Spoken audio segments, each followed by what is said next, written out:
Assalamualaikum warahmatullahi wabarakatuh. Waalaikumsalam warahmatullahi wabarakatuh. Kembali lagi bersama saya Irfan Zudi Pratama dalam acara IMM Talks di channel YouTube IMM Piungan.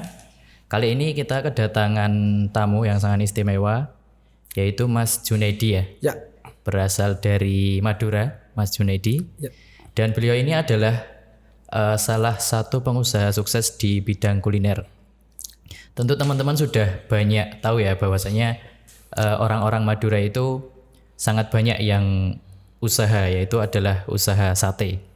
Dan Mas Junaidi ini juga adalah salah satu pengusaha yang sukses di Jogja, yaitu dengan produk satenya. Nah, nanti kita akan banyak ngobrol dengan Mas Junaidi bagaimana awal memulai usaha dan strategi-strategi bisnisnya, apalagi di era pandemi seperti sekarang. Tentu banyak pengalaman yang menarik. Nah, mungkin langsung saja Mas Junaidi, mungkin yang pertama bagaimana awal mulanya Mas Junaidi ini memulai bisnis seperti itu? Oke, Assalamualaikum warahmatullahi wabarakatuh. Waalaikumsalam warahmatullahi wabarakatuh. Terima kasih Mas Irfan. Salam kenal dulu. Nama saya Ahmad Junaid sebenarnya. Ahmad Junaid ya. Tapi lebih dikenal dengan nama Junaidi. Junaidi. Nama Jawanya begitu. Oh, nama Jawanya. Allah. Oke, terima kasih Mas. Mungkin sedikitlah kita cerita tentang awal mula kita bisnis kita ya. Iya. Sebenarnya untuk memulai suatu bisnis itu bukan perkara sulit pada hakikatnya begitu. Cuma kadang-kala memang mindset seseorang yang namanya bisnis atau pengusaha itu pasti yang menjadi bayangan pertama modalnya seperti apa, ya kan? Terus nanti mau buka apa? Soalnya hampir setiap bisnis itu pasti udah ada yang menjalankan gitu. Padahal yang namanya bisnis atau buka usaha itu tidak perlu mencari sesuatu yang baru. Ya enggak? Kita enggak perlu mencari sesuatu yang baru. Cukup mencari di sekitar kita itu bisnis apa saja sih sebenarnya sudah jalan dan sudah terbukti puluhan tahun mungkin masih tetap eksis seperti sampai sekarang gitu. Nah, kita hanya perlu mencari celah di situ. Nilai tambah apa yang bisa kita berikan terhadap produk yang sudah lama berjalan kayak gitu. Misalnya ada mie ayam, ada bakso, ada sate. Makanya saya sendiri karena saya memang Madura gitu toh. Iya. Itu memilih sate. Nah, seperti kita ketahui yang namanya sate itu dari zaman bahula kata orang sana. Iya. Dari zaman Belanda sana. Orang Madura itu merantau udah jualan sate gitu toh. Sama seperti Padang gitu tuh. Dari dulu kita tahu yang namanya nasi Padang di mana-mana ada gitu. Yeah. Tapi sate Madura dengan Padang tentunya beda. Kalau masakan Padang sudah banyak rumah makan Padang besar. Nah, di situ kita melihat sate Madura yang besar itu mana. Nah, itu dah. Nah, dari situ mulai mencari celah tadi itu. Apa yang bisa kita tampilkan? Apa yang bisa menjadi pembeda dari kebanyakan sate yang ada gitu kan. Nah, lahirlah sekarang yang namanya Mr. Teto. Mr. Teto. Iya. Itu gitu. brand bisnis satenya. Iya. Kenapa? Karena kalau saya sendiri pakai cak seperti yang lain, lalu apa bedanya? Kan gitu toh. Iya. Kalau yang lain kan ada cak Dikin, cak Sodik, cak Hasan gitu. Udah khas dengan Maduranya ya. Nah, kita ingin waktu itu bikin brand yang mungkin orang Indonesia maupun orang luar negeri sendiri itu nyebutnya itu enggak asing gitu loh. Tetap apa itu sesuatu yang familiar ya itu nah. Maka lahirlah nama Mr. Teto yang sebenarnya itu bukan nama asing tapi Mister itu pelesetan dari Madura, Te itu sate, To itu soto. Jadi Madura sate dan soto. Madura sate dan soto. Berarti itu singkatan gitu ya. Aja disingkat jadi Mr. Teto. Mr. Teto. Berarti selain usaha sate juga ada sotonya juga ya? Iya. Karena kalau sementara ini kebanyakan orang penjual sate itu benar-benar hanya sate, penjual sotoan benar-benar hanya jual soto. Padahal Madura itu yang terkenal kulinernya adalah sate dan soto. Nah, kenapa enggak kita jadikan satu? Gitu. Berarti sebenarnya enggak hanya sate aja ya yang dari Madura tuh yang terkenal, tapi ada soto juga. Ada soto juga. Sebenarnya masih banyak kuliner yang lain khas Madura itu sendiri. Cuma memang kita ya sesuai dengannya sudah terkenal yaitu sate dan soto Madura, itu aja yang kita kenalkan pertama kali waktu itu. Itu Mas. Kalau sekarang kan udah banyak ini ya, udah banyak cabangnya Mr. Teto itu di Jogja. Itu apakah awalnya dulu itu langsung bikin warung sebesar sekarang atau ada perjalanannya seperti apa Mas Junedi? Sebenarnya kalau sebagian besar orang melihat mungkin Mr. Teto itu dikira langsung besar seperti sekarang ya. Iya. Padahal kalau teman-teman tahu Mr. Teto itu lahir dari kondisi yang benar-benar buat orang itu kepepet lah Kepepet gitu, ya. Karena waktu itu kita datang ke Jogja udah bawa anak istri itu dalam rangka kita udah dikasih suatu pekerjaan sama orang gitu tuh untuk ngisi catering di salah satu rumah sakit terbesar di Jogja. Iya. Nah, di mana semua modal dan macam-macam itu dari orang itu gitu. Nah, setelah kita nyampe Jogja, proyek yang seharusnya sudah kita jalankan ternyata itu diberikan terhadap orang lain. Nah, bayangkan kita udah bawa anak istri, alhamdulillah waktu itu anak udah 2 ya kan. Kita benar-benar hanya modal ongkos, di mana setelah nyampe Jogja seminggu kemudian kok nggak ada kunjung tibanya juga kita dipanggil untuk mulai garap gitu. Iya. Ternyata setelah usut demi usut kita baru tahu ternyata proyek itu udah dikerjakan oleh orang lain seperti itu. Tapi alhamdulillah waktu itu kita nggak kecewa. Gitu. Kita tetap husnudzon pada Allah. Allah pasti punya rencana terbaik buat kita gitu. Dan waktu itu uang tinggal 30.000. Bisa dibayangkan pekerjaan gak punya pekerjaan, uang tinggal 30.000, anak udah 2, buat makan aja itu belum tentu cukup gitu nah. Iya. Nah dari keterdesakan itu istri bilang, Mas yang jelas kita gak bisa pulang. Kenapa? Buat ongkos udah gak cukup. Bahkan kita sekarang bukan hanya bisa hidup, tapi kita juga harus bangkit dengan kondisi apapun hari ini. Nah mungkin itu adalah salah satu hal yang melatar belakangi saya pribadi sebagai seorang ayah, sebagai seorang suami, ya kan, untuk bisa bangkit gitu. Nah karena memang selama ini kita sebelumnya kita pernah tinggal di salah satu saudara yang jualan sate gitu kan, dan kita punya ilmu atau skill untuk bikin sate kayak itu, 30.000 itulah yang kita olah. Kita olah, kita bikin sate bungkusan yang keesokan harinya kita jual dengan harga 1.500 per bungkus. Perbungkusnya. Kebetulan waktu itu jadi 30 bungkus 30.000 itu. Iya. Alhamdulillah kita udah bisa makan walaupun dengan sop tulang dari ayamnya tadi. Kayak gitu. Ya alhamdulillah ternyata hampir 1 jam baru laku 5 gitu. Dengan harga 1.500 itu ya. 1.500. Akhirnya hampir putus asa kita. Ya udahlah daripada nggak laku tak jual 1.000. Jual 1.000. Ternyata singkat cerita enggak nyampe 5 menit sisanya itu habis. Dari situ ternyata semangat Masya Allah menjadi membara kembali gitu kan. Wah ini besok tinggal diakalin gimana caranya tetap bisa jualan 1.000 gitu. Berarti diakalinya mungkin dikurangin porsinya gitu ya. Yang tadinya isi 6 kita 4 jadi 4 kayak gitu. Itu jualannya di pasar gitu ya? Ya Atau di pasar kota gede. Di pasar kota gede. Kita bungkusin gitu, kita tawarkan ke orang ya seperti asongan lah kurang lebih gitu toh. Nah singkat cerita ternyata alhamdulillah dalam sebulan dengan kita jual 1.000 rupiah itu rata-rata setiap hari bisa 300 bungkus. 300 bungkus ya dengan harga 1.000. Jadi harga 1.000. Alhamdulillah setelah itu kita bisa punya gerobak. Jadi kalau pagi jualan di pasar bungkusan, kalau sore kita jualan keliling. Sate kerincing-kerincing gitu. Iya, jualan keliling. Itu masih sendiri pada waktu itu jualan kelilingnya juga. Ya, awalnya pemesan sendiri, tapi alhamdulillah 6 bulan kemudian karena memang saya bukan tipe orang yang suka berhenti gitu kan. Atau puas dengan pencapaiannya itu. Dalam 6 bulan alhamdulillah saya sudah punya 6 gerobak. Yang artinya kita sudah punya karyawan. 6 karyawan ya. Mungkin poinnya di situ, Mas. Kenapa? Nah, ini sekedar saran bagi teman-teman yang ingin mulai usaha ya. Sebelum kita mulai usaha, perbaiki niat dulu. Bahwa kita punya usaha itu agar kita bisa bermanfaat baik untuk diri sendiri, keluarga maupun banyak orang. Nah itu. Kenapa? Dengan kita membuka lapangan pekerjaan, kita dalam tanda kutip bukan mencari kerja loh ya. Iya. Maka secara otomatis kita sudah membuka keran rezeki bukan hanya untuk diri sendiri, tapi juga bagi banyak orang. Banyak orang. Kayak gitu. Makanya alhamdulillah dalam 6 bulan kita punya 6 gerobak, artinya sudah punya karyawan walaupun masih keliling semua. Iya. Tapi setidaknya dari situ kita udah mulai belajar memanage tim, belajar memanage keuangan dan semua hal yang ada di dunia usaha kayak gitu. Gitu.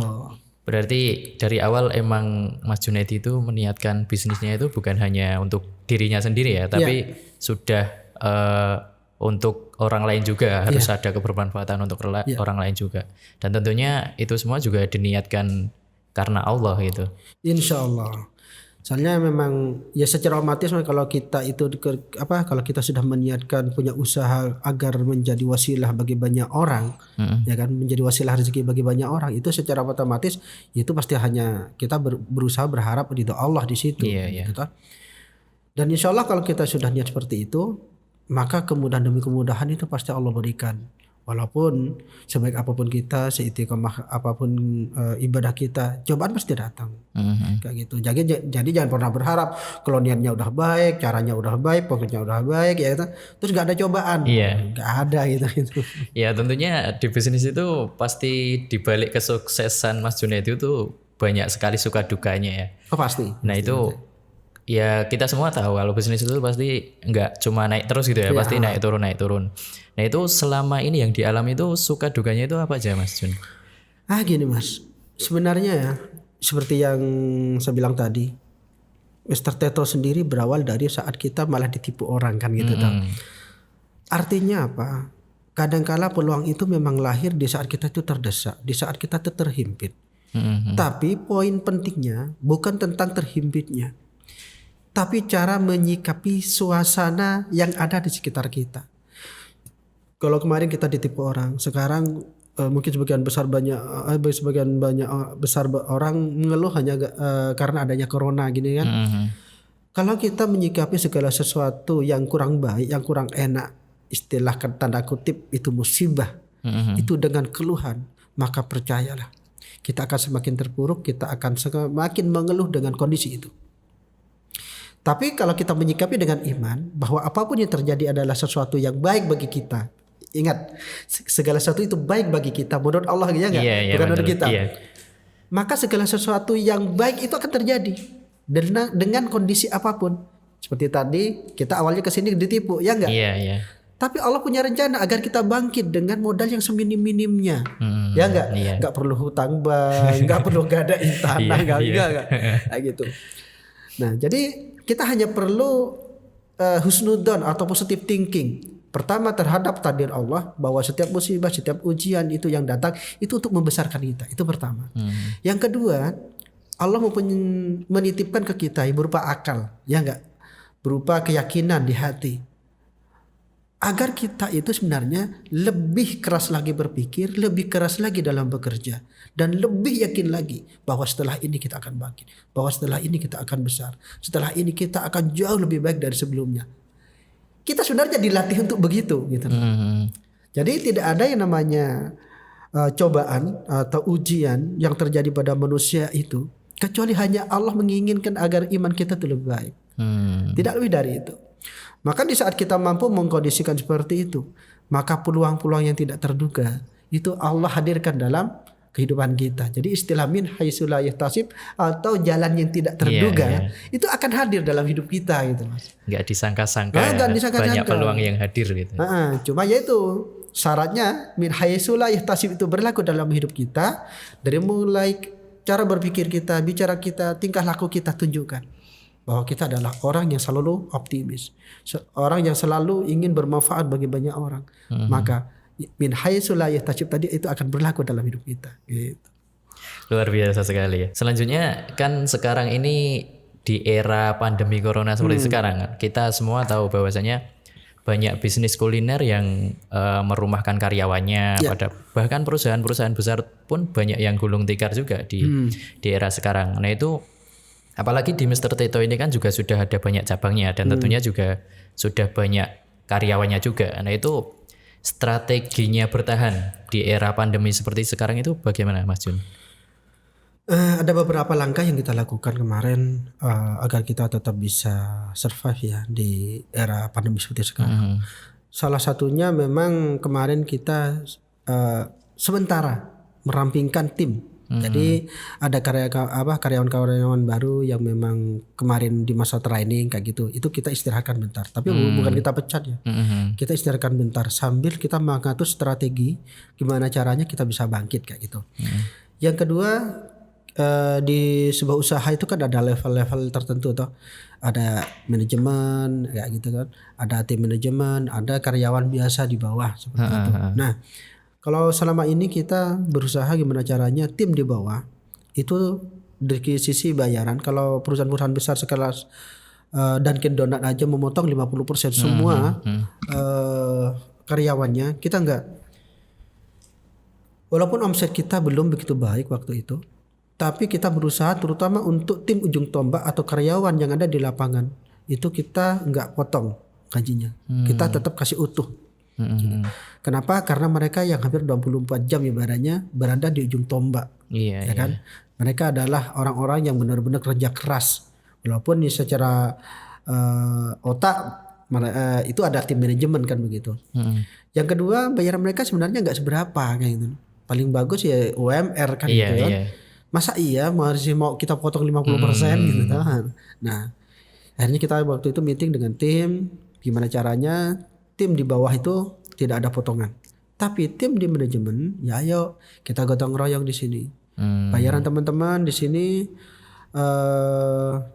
menyesuaikan dengan omset perusahaan. Jangan sampai ibaratnya teman-teman tidak terbayarkan, tapi kita memaksa bayar dengan bayaran sebelumnya, tapi perusahaan malah nggak bisa bertahan.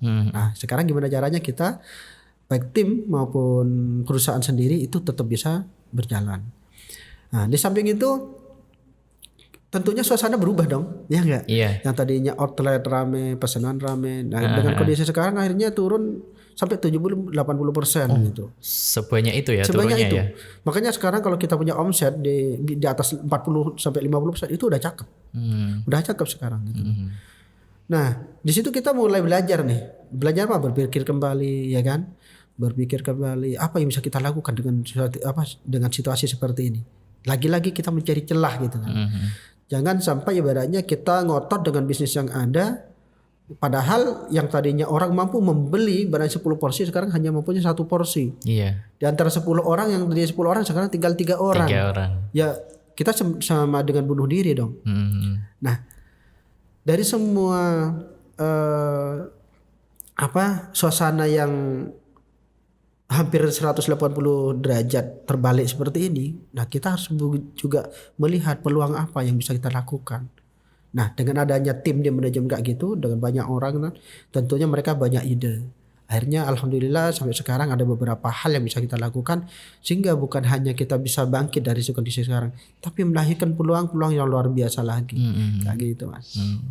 Berarti di balik pandemi ini tentunya banyak hikmahnya ya justru ya di bisnis ya. Banyak tadi mungkin dari segi manajemennya banyak memunculkan ide-ide baru, terus ada peluang usaha baru itu. Nah, mungkin untuk peluang usahanya baru itu apakah juga berkaitan dengan usahanya sekarang Mr. Teto itu atau agak beda gitu, Mas?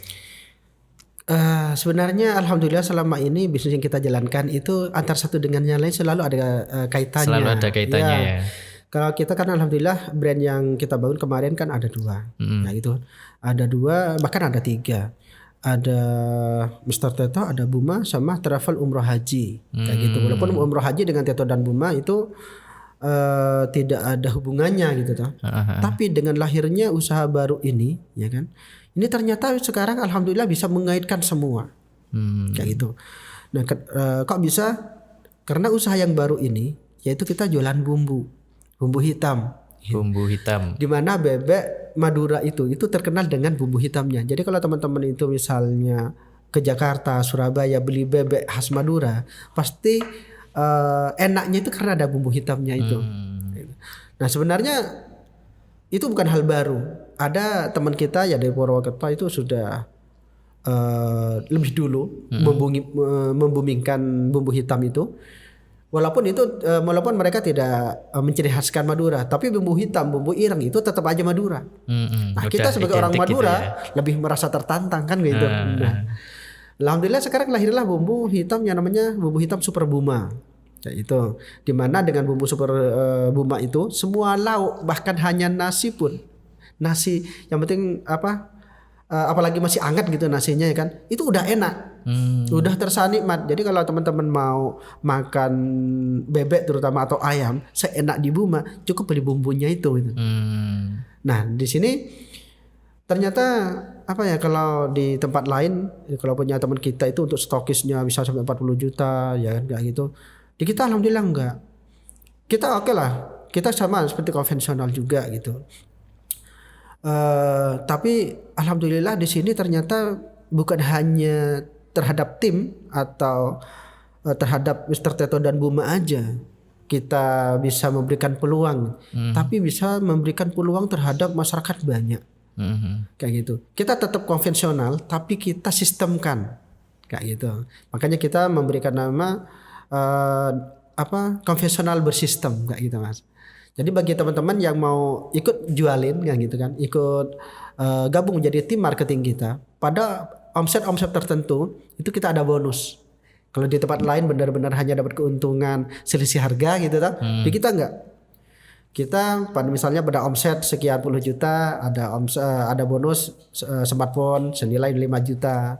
Nanti di omset sekian ratus juta ada bonus umroh. Makanya saya bilang tadi di sini yang tadinya travel umroh nggak ada kaitannya, akhirnya setelah lahirnya Super Buma, umroh pun dengan Super Buma dan Teto itu ada kaitannya. Bisa disinergikan gitu ya. Dan poin pentingnya di sini untuk jadi tim Super Buma itu tidak perlu mengeluarkan modal puluhan juta untuk menjadi seperti kalau punya teman itu untuk jadi stokis itu memerlukan modal kurang 50 juta. Kita bisa mulai dari 150.000. Terjangkau banget ya. Bukan hanya terjangkau. Jadi dengan modal hanya 150.000 teman-teman itu bisa mendapatkan peluang untuk bisa umroh hanya dalam kurang lebih sekitar 1-2 bulan. Jadi kalau mau ngikutin training kita ya kan, bagaimana sistemnya menjual kayak gitu, maka insya Allah kita jamin dengan hanya modal 150.000 dalam 1-2 bulan kita bisa umroh gitu.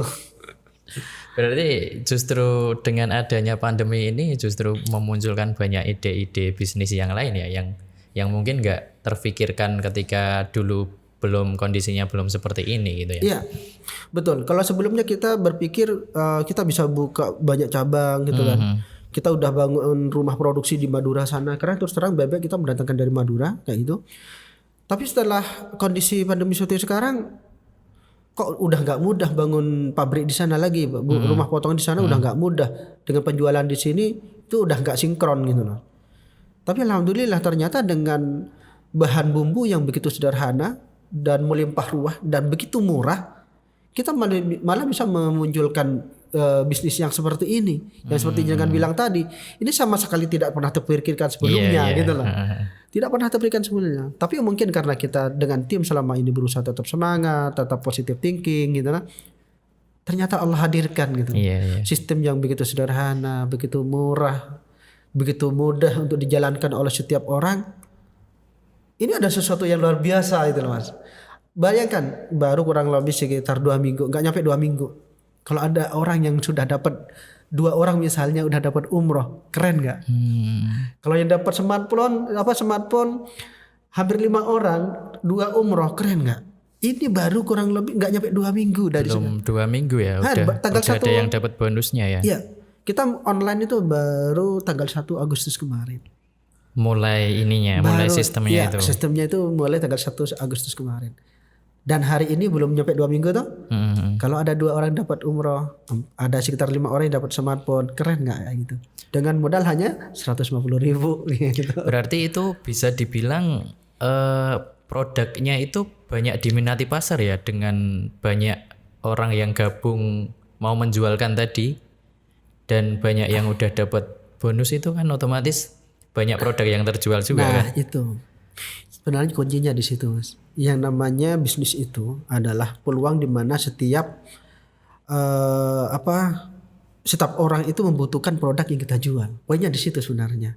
Makanya sebenarnya yang namanya masalah itu kan adalah peluangnya di mana? Ya menyelesaikan masalah orang kan gitu. Nah, bumbu hitam ini merupakan salah satu produk yang insya Allah diminati semua orang. Lah kok bisa? Anggaplah ini kurang lebih seperti kecap lah kalau kayak gitu. Sekarang setiap orang suka kecap nggak? Hampir setiap masakan itu butuh kecap, butuh saus kan begitu. Kecap, Lah ini saus. lebih dari kecap dan saus. Kenapa? Jangankan lauk pauk yang berupa ayam, bebek, bahkan cuma tahu tempe pun, bahkan hanya nasi anget pun pakai bumbu ini, orang makan itu udah lahap gitu. Anak kecil yang tadinya ogah-ogahan makan pakai lauk biasa, tapi pakai bumbu hitam ini, mereka jadi lahap. Dan itu bukan hanya 1-2 orang yang udah ngirim testimoni terhadap kita itu. Dan ini benar-benar real, terbukti bahwa ini adalah segmen pasarnya tidak ada istilah kelas A, kelas B, kelas C. Memang ada kecap segmen pasarnya? Gak ada kan? Gak ada. Dan hanya kecap bango, mau yang miskin, mau yang ke penengah atau atas, kita Semua aja bango, gitu ya. semua ABC gitu kan. Nah sama, Super Buma segmen pasarnya itu semua lapisan masyarakat dari kelas A, B, C itu bisa terjangkau kayak gitu. Oke. Itu tadi teman-teman udah banyak sekali yang disampaikan Mas Junedi ya terkait strategi kita, terutama bisnis kuliner. Bagaimana bisa bertahan itu salah satunya dengan memunculkan ide-ide lain, mungkin dengan membuat produk-produk yang baru yang masih sejalan dengan bisnis kita. Nah mungkin untuk yang terakhir Mas Junedi, ini tadi kan contohnya itu di bisnisnya Mas Junedi sendiri, di sate dan soto dan bebek Buma tadi. Nah bagaimana pesan-pesan Mas Junedi terkait dengan bisnis kuliner yang lain juga, yang secara umum itu agar bisa bertahan di era pandemi sekarang? Karena sekarang itu kan masih banyak warung-warung yang masih tutup, kafe-kafe dan lain sebagainya. Itu apalagi di bisnis yang Mas Junedi tadi pun juga berkurang omsetnya banyak sekali ya, 70-80%. Itu kan sangat mempengaruhi pebisnis juga. Nah mungkin pesan-pesannya agar pebisnis atau UMKM khususnya di bidang kuliner itu bisa bertahan melewati masa-masa pandemi seperti sekarang itu bagaimana Mas? Oke, mungkin ini hanya pesan dan kesan ya bagi teman-teman yang sekarang, baik yang sudah kemarin memulai bisnis kuliner atau yang baru mau memulai. Kita kembali lagi ke awal. Pertama, perbaiki niat dulu. Bahwa niat kita punya bisnis adalah benar-benar hanya agar kita bisa lebih bermanfaat. Itu pertama. Terus yang kedua, jangan mati-matian dengan bisnis yang kita hari ini lakukan. Artinya apa? Kalau dengan sistem kemarin kita bisa baik, tapi dengan kondisi sekarang belum baik, cobalah sekarang kita merombak total, ngumpul lagi sama orang-orang yang memang sudah expert di bidang kuliner kayak gitu kan. Apalagi yang sekarang sudah bisa bertahan kayak gitu. Jadi jangan hanya vakum berdiam diri, ya kan? Nggak belajar lagi. Karena apa? Kuncinya kita itu bisa bangkit karena kita mau berkumpul lagi, mau belajar lagi, gitu. Sehingga nanti akan ada ide-ide baru yang bisa muncul kayak gitu. Bayangkan kalau sekelas Pizza Hut, terus McD, KFC mau turun ke jalan, mereka bukan banting setir lagi gitu loh, ya. Yang tadinya mereka di outlet mewah, sekarang pakai motor loh. Pakai motor di pinggir-pinggir jalan gitu ya. Masa sekarang teman-teman yang kemarin baru punya kafe, ya kan, yang omsetnya cuma segitu, sekarang mau jualan dari awal, mau menjajakan lagi gengsi. Nah, buang itu gengsi. Perbaiki niat, buang gengsi, belajar lagi, ngumpul lagi. Maka insya Allah, dan tetap semangat terutama, ya kan, tetap semangat bahwa kita itu bisa bangkit. Maka insya Allah dengan kita ngumpul, dengan kita belajar dan tetap yakin, maka ide-ide baru yang entah ada hubungannya dengan bisnis atau tidak, kita akan tetap pasti peluang itu akan datang. Itu sunatullahnya begitu. Kita nggak bisa merinci setiap kuliner nanti peluangnya begini, peluangnya begitu, nggak bisa. Tapi kalau yang bisa kita jamin, kalau kita tetap semangat, kita tetap mau belajar, kita tetap mau silaturahim, maka peluang demi peluang pasti Allah hadirkan dalam hidup kita. Pokoknya di situ aja sebenarnya. Oke, ya itu tadi teman-teman, sedikit banyak perbincangan kita tentang bisnis kuliner tentunya yang dialami secara pribadi oleh Mas Jun, dan tadi sudah banyak sekali ya pesan-pesannya untuk bisnis kuliner di era seperti sekarang itu. Yang pertama tentunya kita harus memperbaiki niat kita, selanjutnya jangan mudah menyerah, banyak peluang yang bisa kita gali di era seperti sekarang, dan tentunya kita juga harus banyak partner ya kalau bisnis itu. harus banyak partner, nggak bisa bisnis itu sendirian. Nah dari banyaknya partner itu kita bisa memunculkan banyak ide, atau mungkin kan di dalam Islam kan juga ada silaturahmi, itu melancarkan rezeki kan. Ya. Mungkin kalau di bisnis juga banyak bersilaturahmi itu akan memunculkan banyak ide lain untuk bisnis dan juga banyak rezeki juga seperti itu. Nah mungkin itu teman-teman, semoga teman-teman terutama yang bisnis kuliner di era seperti sekarang tidak macet atau bahkan tidak gulung tikar gitu ya. Semoga malah ini memunculkan banyak peluang untuk bangkit memajukan bisnis kulinernya teman-teman. Tak potong dikit. Ini hanya sekedar masukan ya. Jadi istilah gulung tikar, istilah macet itu kalau bisa dihilangkan. Oh iya. Untuk teman-teman yang mungkin hari ini usahanya belum buka lagi, belum buka lagi, belum maju seperti sebelumnya, mudah-mudahan nanti bisa segera bangkit, bisa segera buka lagi, bahkan bisa lebih baik dari sebelumnya. Amin. Nah itu oke, mungkin itu saja teman-teman di perbincangan kita pada kesempatan siang hari ini. Jangan lupa untuk share, subscribe, dan bagikan video-video kita ke teman-teman yang lain. Insya Allah sangat bermanfaat. Dan cukup sekian dari saya. Banyak salah dan kurangnya mohon maaf. Assalamualaikum warahmatullahi wabarakatuh. Waalaikumsalam warahmatullahi wabarakatuh.